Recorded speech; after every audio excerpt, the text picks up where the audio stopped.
నమస్కారం. ఇప్పటి వరకు ఒక ప్రముఖ రాజకీయ నాయకుడు ఉపన్యాసం విన్నారు. మరి ఆయన ఉపన్యాసంతో మరి నేను పోటీ పడగలనో లేదో నాకు తెలియదు. అయితే నా ప్రయత్నం నేను చేస్తాను. ముందుగా పోతారు శ్రీనివాసరెడ్డి గారు, అలాగే లెఫ్టినెంట్ కర్నల్ ఎంటీ స్వామి గారు, director army public school Delhi, అలాగే కొడాలి రాము గారు, మన హీరో ఆఫ్ ద డే. అలాగే అన్నిటికంటే ఆనందకరమైనటువంటి విషయం ఏంటంటే 10 ఏళ్ల క్రితం ఇక్కడ కూర్చున్న కుర్రవాడు అదే శ్రీనివాసరెడ్డి గారి చేతుల మీదుగా బహుమతి అందుకుని ఈరోజు ఆయన పక్కన కూర్చోగలటం అదొక చాలా గొప్ప అనుభూతి, అదొక ఆనందకరమైనటువంటి క్షణంగా నేనైతే ఫీల్ అవుతున్నాను. బహుశా మీరందరూ కూడా అలాంటి అరుదైనటువంటి ఘట్టాన్ని ఆనందిస్తున్నారని నేను భావిస్తాను. ఇక్కడ మొన్నే చెప్పారు రాము గారు, దాదాపు 28 సీట్లు ఇక్కడికి వచ్చాయని రాము గారు చెప్పినప్పుడు చాలా ఆనందించాను. ఇది అందుకోసం అభినందనలు కూడా తెలియజేస్తున్నాను. లాల్ బహదూర్ శాస్త్రి జై జవాన్ జై కిసాన్ అన్న నినాదం ఒకప్పుడు ఇచ్చారు. ఇప్పుడు మనకి ఇది సైనిక్ స్కూల్కి వీళ్ళకి అందజేసేటువంటి సైనికులను అందజేసేటువంటి సైనిక అధికారులను అందజేసే శిక్షణ సంస్థ కాబట్టి జై జవాన్ తోటి నేను నా ప్రసంగాన్ని ఆరంభిస్తాను. ఒక మన ప్రఖ్యాత కవి శ్రీశ్రీ అద్భుతమైనటువంటి కవిత్వంలోంచి కొన్ని చరణాలతో నేను ప్రసంగించడం అలవాటు నాకు. ఇక్కడ కూడా అలాగే ప్రస్తావిస్తాను. ఎముకలు కుళ్ళిన వయసు మళ్ళిన సోమరులారా చావండి, నెత్తురు మండే శక్తులు నిండే యువకుల్లారా రారండి. ఇక్కడ మనం నెత్తురు మండే శక్తులు నిండే సైనికులారా రారండి అని చెప్పుకుందాం. ఇది ఎంతో అర్థవంతమైన గీతం. వయసు మళ్ళిన వారు వృద్ధులు కారు, సోమరితనంతో ఉన్నవారు వృద్ధులు. వారంతా కూడా వాళ్ళు కాదు మనకు కావాల్సింది, నెత్తురు మండే శక్తులు నిండే యువకులు రావాలి అని నాకు ఇక్కడ చూస్తే ఆనందం కలిగించింది. కుర్రవాళ్ళని సైనికుల్లాగా తీర్చిదిద్దుతున్నటువంటి సంస్థ, ఆ ఎదురుగా చూస్తున్నటువంటి ఆ భవనం కానీ ఏర్పాట్లు కానీ ఇవన్నీ చూస్తే రాము గారు ఎంత శ్రమపడి ఈ స్థాయికి తీసుకొచ్చారు, ఎంత గొప్ప కృషి, ఎంత పట్టుదల. చిన్న వయసులోనే ఈ రకంగా పైకి రావడం అనేది గొప్ప విషయం, హర్షించదగిన విషయం. మరొక విషయం, తనికెళ్ల భరణి గారు ఒక సినిమాలో ఒక డైలాగ్ చెప్తారు. అరే ఎవరైనా గట్టిగా కొడతారు, వీడేంటిరా శ్రద్ధగా కొట్టాడు అంటారు. ఆ డైలాగ్ చెప్పిన తీరు మర్చిపోలేనంత గొప్పగా ఉంటుంది. ఇక్కడ మనం గమనించాల్సింది ఏంటంటే ఎవరైనా సరే శ్రద్ధగా చేస్తే సఫలం అవుతారని. కాబోయే సైనికాధికారులకు ఇది మరింత అవసరం. అయితే ఇదేమిటి విలన్ పాత్రధారి డైలాగ్ కదా అని అనుకోవద్దు. ఆ మాటకు వస్తే మనం గొప్ప వాళ్ళుగా భావించే నేతలందరూ సైతం వారిలో కూడా ఎన్నో లోపాలుంటాయి. అంత మాత్రాన వారు గొప్పవారు కాకుండా పోరు. మనం దేనిపైనైనా సరే ఓ సానుకూల దృక్పథం అలవర్చుకోవాలి. ఈ మధ్య మరో గొప్ప నటుడు నూతన్ ప్రసాద్ ఒక రియాలిటీ షోలో పాల్గొని కొన్ని గొప్ప వ్యాఖ్యలు చేశారు. అవి ఎంత స్ఫూర్తివంతంగా ఉన్నాయంటే మనలో ఉన్న ప్రతి ఒక్కరూ కూడా వాటిని ఆదర్శంగా తీసుకోవాలి. ఎప్పుడో 15 ఏళ్ల క్రితం అనూహ్యంగా ఓ దుర్ఘటనలో నడవలేని పరిస్థితిలో పడినప్పటికీ తన మొక్కవోని ధైర్యంతో జీవితాన్ని సాగించిన తీరు, పోరాడిన తీరు హ్యాట్స్ ఆఫ్. ఆయనే ఆ రోజు ప్రోగ్రాంలు అంటారు, నిరాశ అనేది హైడ్రోజన్ బాంబు కన్నా ప్రమాదకరమైంది. ఈ నిరాశ అనేది హైడ్రోజన్ బాంబు కన్నా ప్రమాదకరమైంది. ఇది 100% నిజం. ఎందుకంటే మనిషి ఎప్పుడూ కూడా నిరాశకు లొంగకూడదు, నేను కావాలనే లొంగకూడదన్న పదం వాడుతున్నాను. ఎందుకంటే జీవితంలో ఎవరికైనా ఎప్పుడైనా కూడా నిరాశావహ పరిస్థితులు రావడం సహజం. అలాంటప్పుడే ధైర్యంగా ఉండాలి. అదే విషయాన్ని నూతన్ ప్రసాద్ అనుభవపూర్వకంగా చెప్పారు. అంతేకాదు ఆయన ఒక పాట పాడి కూడా వినిపించారు. జయంబు నిశ్చయంబురా జంకు గొంకు లేక ముందు సాగిపొమ్మురా అని. ఇది మరో చరణంలో గాఢాంధకారం అలముకున్నను భీతి చెందకు. ఎంత గొప్ప మాట. ఈ మన మహాకవులకు జోహార్లు. దీన్ని గుర్తు చేసిన నూతన్ ప్రసాద్ ఎంతో స్ఫూర్తిని రగిలించారు. నేటి పిల్లలే రేపటి పౌరులు. నా చిన్నప్పుడు ఇవన్నీ రొటీన్ డైలాగులు అనుకునేవాళ్ళం.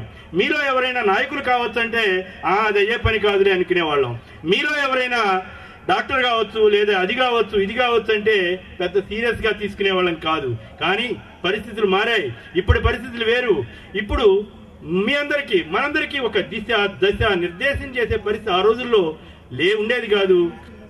కానీ ఈ రోజుల్లో సమాజం మారింది, ఎంతో చైతన్యం వచ్చింది. ఈ రోజులో ఖచ్చితంగా నేను సైన్యంలో ఫలానా మేజర్ని అవుతాను, ఫలానా లెఫ్టినెంట్ అవుతాను అని చెప్పి ధైర్యంగా చెప్పి ఆ రకమైనటువంటి దిశా నిర్దేశం చేసుకుని భవిష్యత్తుని రూపుదిద్దుకుంటున్న రోజులు ఇవి. ఇది చాలా గొప్ప మార్పు. ఈ మార్పు ఇంకా బాగా రావాలి. ఇది కేవలం విద్యకు సంబంధించిందే కాదు, సమాజం పట్ల ఇతరుల పట్ల ఉండాల్సిన విషయాల్లో కూడా అవగాహన పెంపొందించేలా ఉంటే ఇంకా బాగుంటుంది.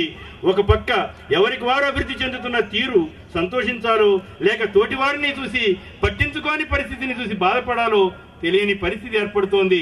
ఈ పరిస్థితి మారాలి. మరో విషయాన్ని మీకు చెప్పదలిచాను. ఎట్టి పరిస్థితుల్లోనూ మీరు పాజిటివ్ దృక్పథాన్ని వదులుకోవద్దు. వారిలో ఏముంది, వీరిలో ఏముంది అనుకుంటాం. నిజమే, ఎవరిలోనైనా లోపాలు ఉండొచ్చు, వాటిని గమనించండి. కానీ వాటికి దూరంగా ఉండడానికి మాత్రమే గమనించండి. వారిలో ఉన్న గొప్ప విషయాలను ముందు అవేవి నిలవు. ఉదాహరణ అయితే ఒక సామెత ఉంది, తెలివైన వాడు ఎదుటివాడి అనుభవాల నుంచి నేర్చుకుంటాడు, తెలివి తక్కువ వాడు తన అనుభవం నుంచి నేర్చుకుంటాడనేది ఓ లాటిన్ సామెత.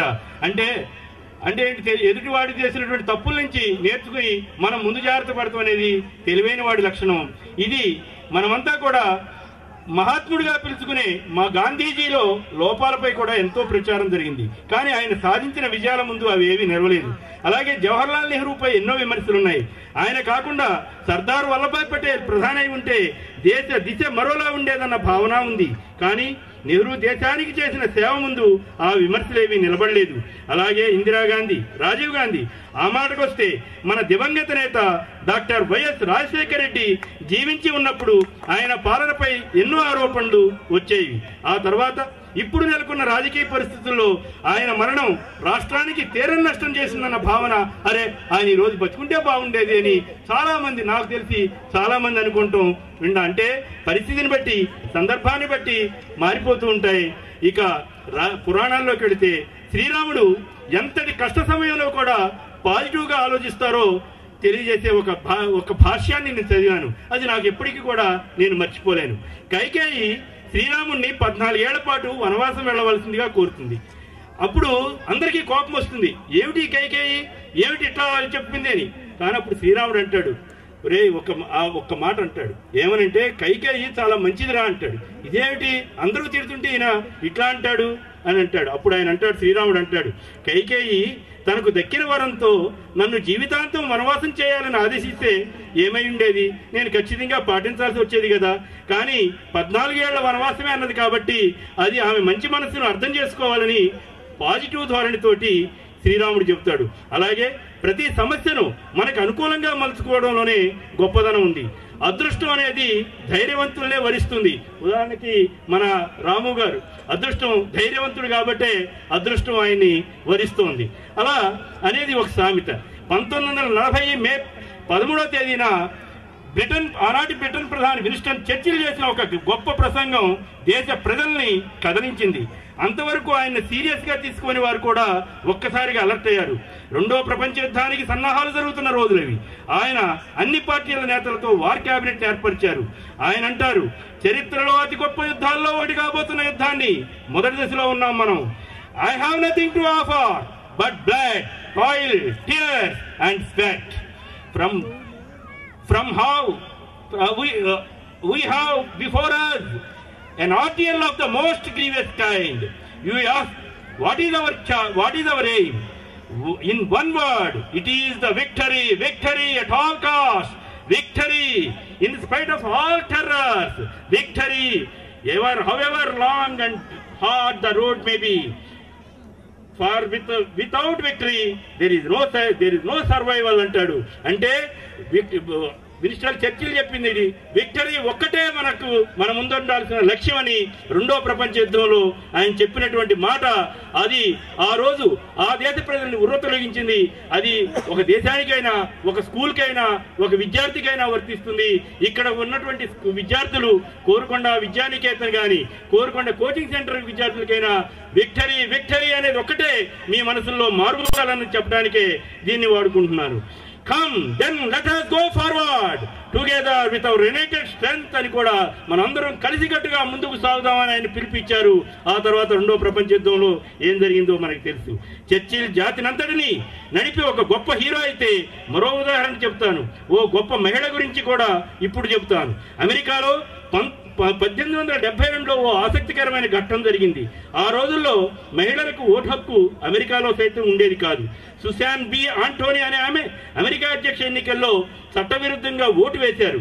ఎందుకు ఓటు వేయకూడదు నేనని అప్పుడు ఆమెను అరెస్ట్ చేసి జరిమానా $100 జరిమానా కట్టమంటారు. ఆమె ఆ జరిమానాను కట్టడానికి నిరాకరించారు. ఈ సందర్భంగా ఆమె చేసిన ప్రసంగం ప్రపంచంలోనే అతి గొప్ప ప్రసంగాల్లో ఒకటిగా నమోదైంది. We the people of United States అంటే కేవలం పురుషులే ఎలా అవుతారని ఆమె గొంతెత్తి ప్రశ్నించారు. ప్రజలంటే ఆడా మగా కలిపి కాదా అని ఆమె గర్జించారు. మీలో సగం మేం, ఆకాశంలో సగం మేమని దిక్కులు పెక్కటిల్లేలా నినదించారు. ఆమె చేసిన 5 దశాబ్దాల పోరాటం తర్వాత అమెరికాలో ఆమె మరణం తర్వాత కొన్ని సంవత్సరాలకు 1920 ఆగస్టులో అమెరికా రాజ్యాంగానికి సవరణ చేసి మహిళలకు ఓటు హక్కు ఇచ్చారు. మనం మహిళలకు 3వ వంతు సీట్లను రిజర్వ్ చేస్తున్న నేపథ్యంలో ఈ చరిత్రలో ఓ గొప్ప మహిళ గురించి చెప్పడం కూడా సంతోషంగానే ఉంటుంది. స్వామి వివేకానంద ఒక మాట అంటారు, ప్రతి పని 3 దశల్లో సాగుతుంది. ముందు అవహేళన చేస్తారు, ఆ తర్వాత వ్యతిరేకిస్తారు, ఆ తర్వాత అంగీకరిస్తారు. ఎంత గొప్పగా చెప్పారు.